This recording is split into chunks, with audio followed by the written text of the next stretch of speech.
Amigos y amigas televidentes,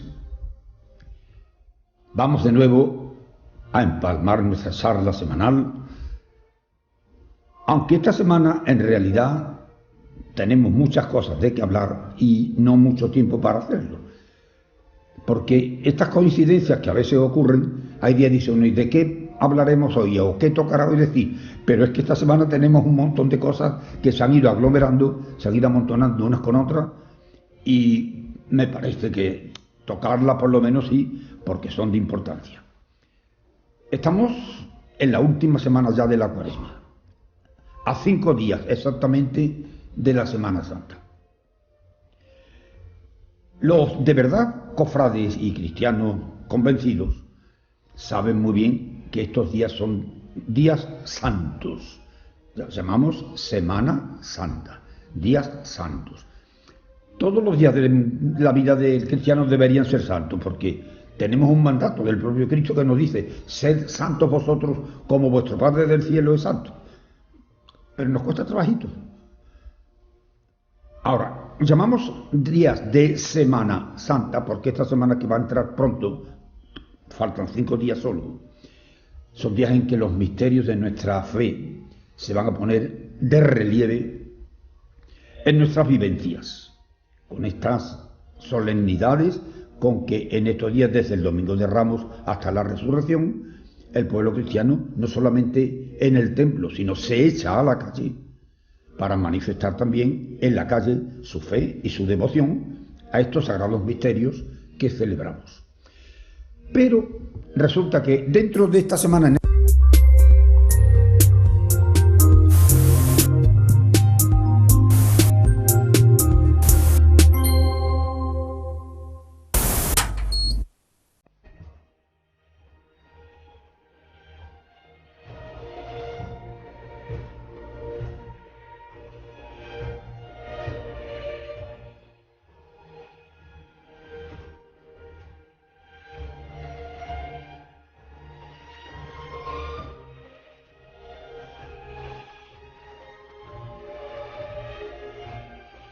Amigos y amigas, de nuevo con vosotros a través de estas ondas de Oso Sierra de Cádiz, en la que semanalmente, y mientras Dios quiera y podamos lo seguiremos haciendo, tenemos esta conversación entre vosotros y yo, aunque sea yo el que hablo y ustedes el que escucha, porque estas conversaciones no suelen ser las normales. Una conversación es que uno habla y el otro responde, o uno pregunta y el otro contesta. Aquí en este caso ustedes escuchan, y yo se lo agradezco muchísimo, porque sé que lo hacéis, y yo en la medida que puedo, pues intento, y así lo hago, hablar con vosotros semanalmente sobre lo que es la Iglesia en cada momento, Iglesia al día, como se llama el programa. Hoy tengo 2 o 3 cosas que me parecen que debería tocarlas un poquito con vosotros, empezando por esto.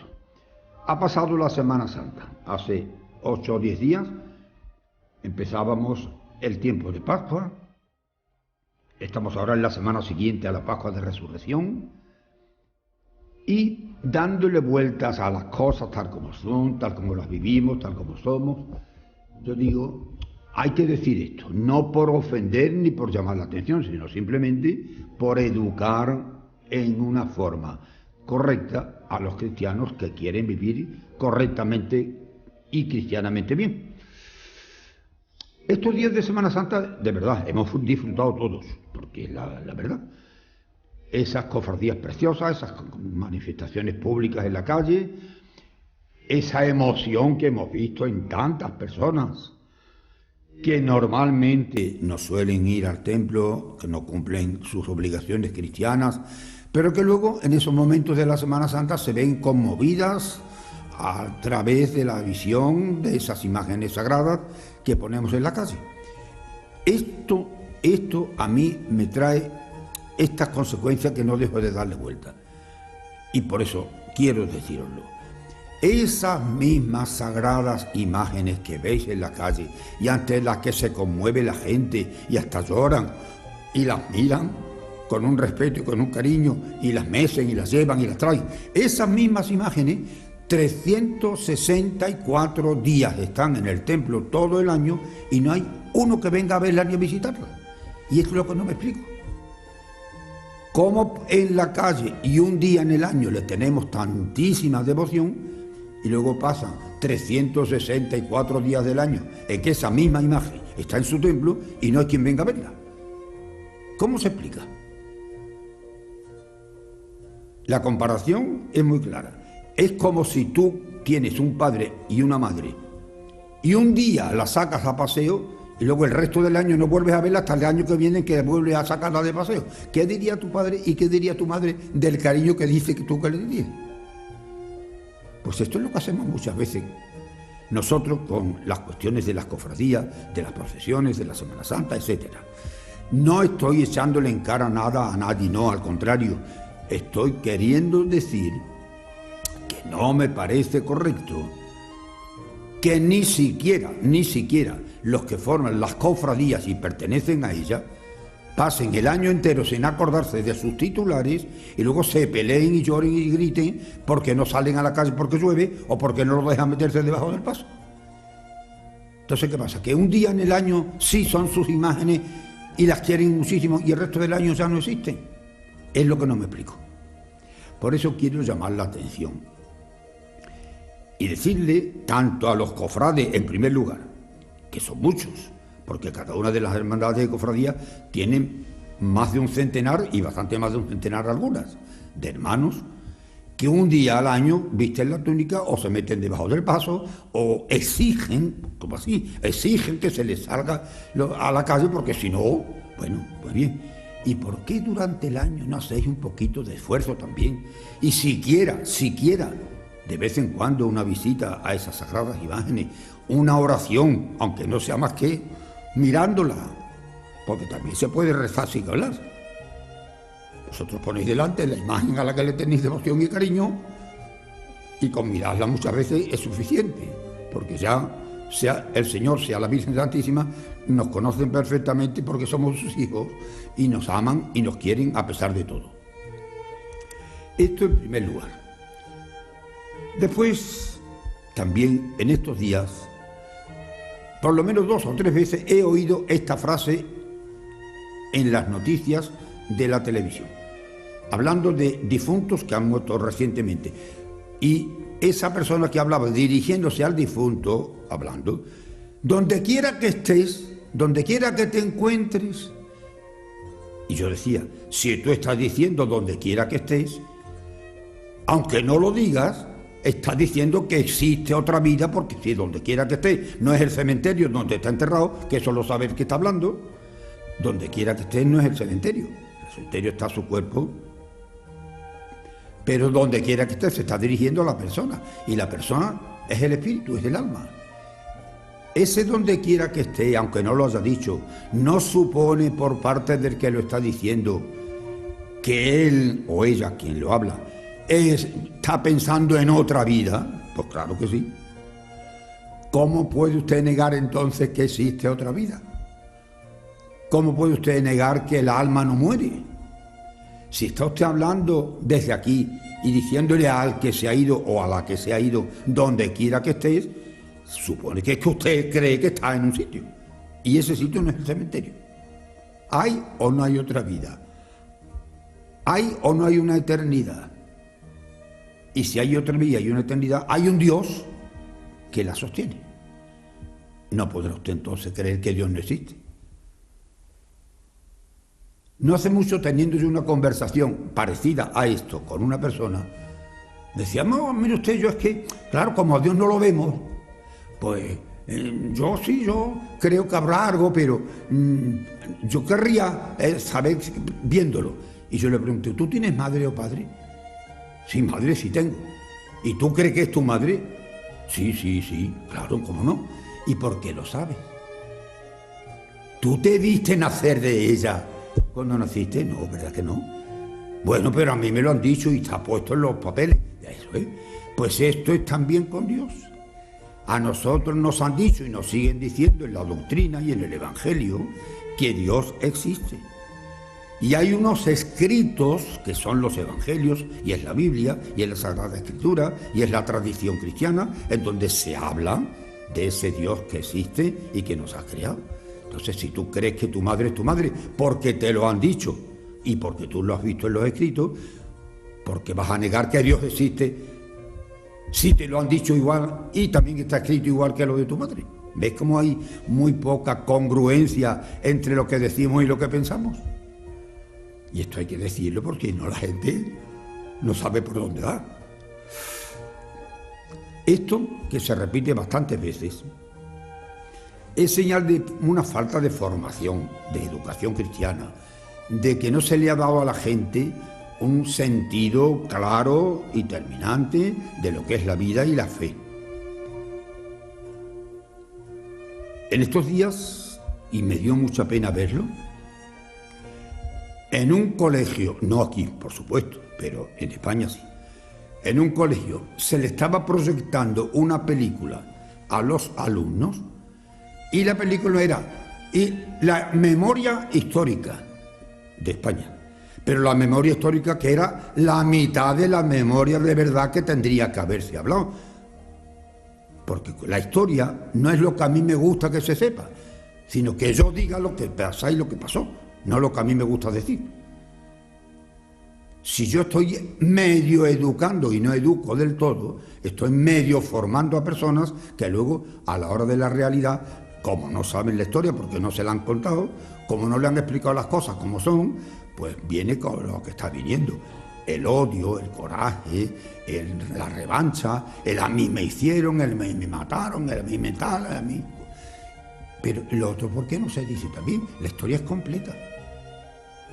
Y a mí me da mucha pena, mucha, de que a nuestros niños y a nuestros muchachos, en algunos sitios, y quizás mucho más de lo que yo veo, porque yo veo desde aquí, pero no estoy en toda parte, que se les esté educando a medias. Y se está haciendo, y se está intentando desbaratar la tranquilidad y el orden y la paz que hemos vivido tantos años, porque los niños que hoy tienen 8, 10 o 15 años de esto no entienden nada, los que tienen 30 y 40 no lo vivieron, los que tenemos muchos más años no solamente lo sabemos, lo hemos estudiado, sino lo hemos vivido en nuestras propias carnes y nos damos cuenta de que muchas cosas que se están diciendo no son del todo verdad. Pasaron muchas cosas, como pasan siempre. Una guerra es una guerra y nadie gana nunca. Por mucho que digan hemos ganado la guerra, es mentira. Las guerras no se ganan. Ni se ganan ni se pierden. Se sufren, que es lo malo. Pero cuando se ha de hablar de ello, hay que hablar por completo. A ti te hicieron esto y a mí me hicieron esto otro. Y allí pasó esto y en aquí pasó esto otro. Y las dos cosas salían por la misma razón. Porque había personas que en vez de quererse, se odiaban. Que en vez de ayudarse, se estorbaban. Que a mí me estorbas tú y te quito de en medio, o yo te quito de en medio a ti porque me estorbas tú a mí.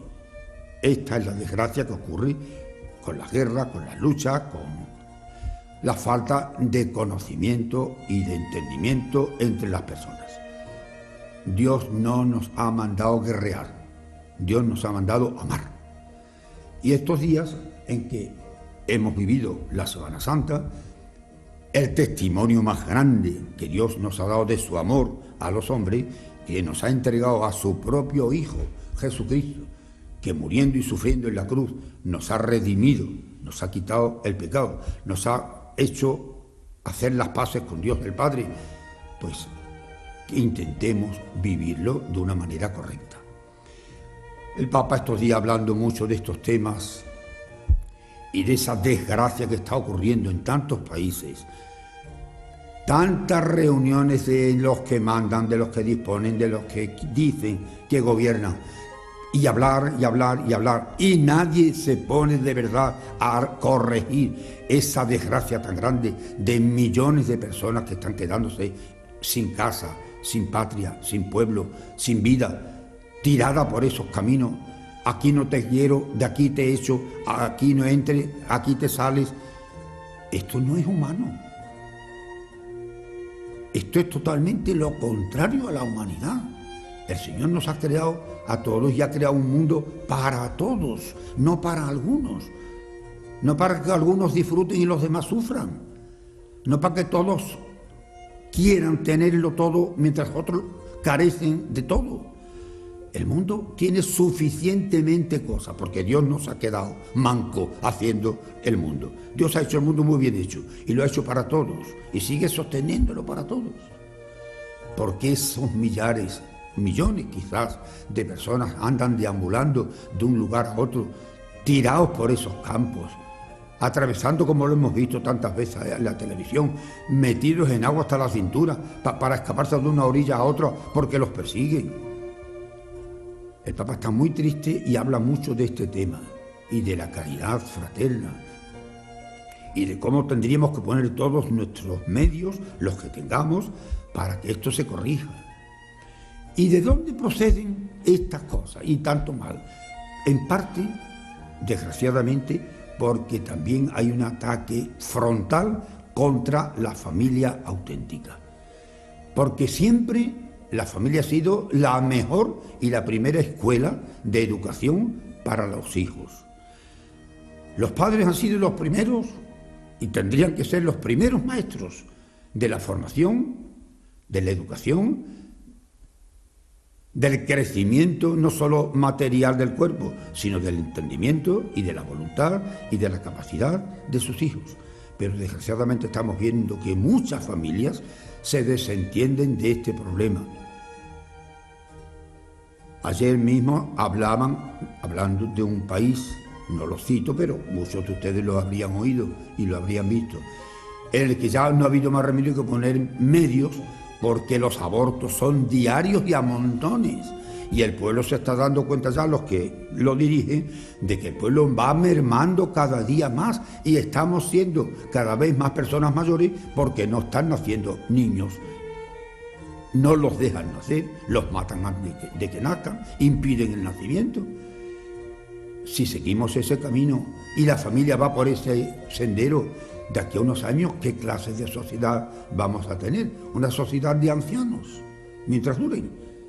¿Y el relevo quién lo va a tener? Pues tendrán que traérselo de otro sitio, porque de este mundo no lo vamos a tener si seguimos haciendo lo que se está haciendo. Y el Papa llama la atención. Os leo sus palabras porque precisamente estos días hablando de este tema, y yo, como es natural, y como tenemos que hacerlo los sacerdotes, poniéndonos al día en lo que la Iglesia nos dice, leía de él estas palabras. La familia es a la vez atacada y, sin embargo, la familia ocupa el primer lugar en el ranking de las instituciones más valoradas por la sociedad, porque la familia constituye una auténtica escuela de humanidad, solidación, eclesialidad y santidad. En ella hemos sido acogidos a la vida, somos reconocidos y amados por lo que somos, sin mérito ninguno por nosotros. En la familia se nos ama porque somos parte de la familia. En ella, en la familia, experimentamos por primera vez la misericordia de Dios y en ella aprendemos a ser misericordiosos.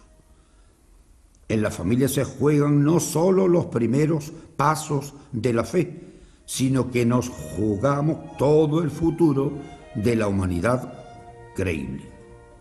No podemos cerrar los ojos ante las parejas en dificultad, matrimonios rotos, crisis familiares que postran a muchas personas al borde del camino y necesitan, como en la parábola del buen samaritano, quien los vende las llagas, quien les conduzca a la posada y quien se cuide de ella. Y efectivamente así es.